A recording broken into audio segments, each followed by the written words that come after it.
ndị isi ọchịchị nchere oge nke eguzobere ọhụrụ ga na-elekọta ahịa ebe ahụ a na-ere ngwongwo dịgasị iche iche eji arụ ụlọ nakwa osisi na Aguleri bụ nnọọ ndị nke edugoro n'iyi ọrụ ma nabata kpọmkwem na otu ahụ jikọrọ ndị isi na-ahụ maka ahịa dịgasị iche iche nwere na steeti a bụ ASMATA site n'aka onyeisi nke ya bụ otu ASMATA Chief Humphrey Anụna. Esther Asanya onye wetara ozi a ga-akọtapụrụ gị ka ọ ha n'uju.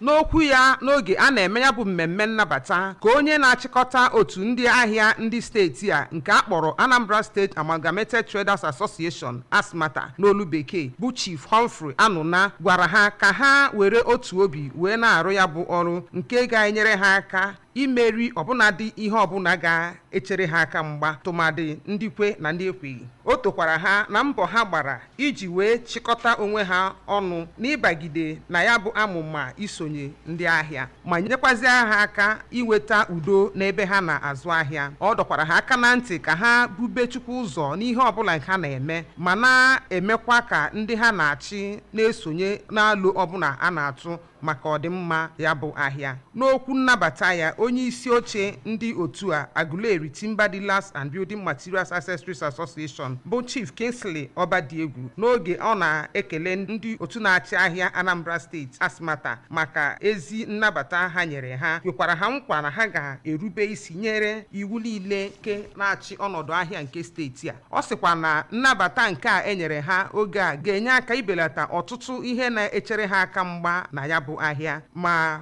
nwekwa aṅụrị na ọnọdụ ndị ahịa nke obodo a ga-enweta udo tọrọ atọ na ya bụ ahịa. Ndị ọzọ kwuru okwu na ya bụ mmemme gụnyere Oyizona Chairman ASMATA Peter Nwankwọ, onye odeakwụkwọ Aguleri Timber Dealers and Building Materials Accessories Association Boniface Ọkagbue, onye isi oche nchịkọta ahịa bụ ndị a na-akpọ Board of Trustee bụ Chief Udoba Anekwe, gosipụtara obi aṅụrị ya na mbọ ha niile na olileanya ha ịbụ otu n'ime ndị ahịa abịago na mmezu. Esther Asanya maka akụkọ ụwa.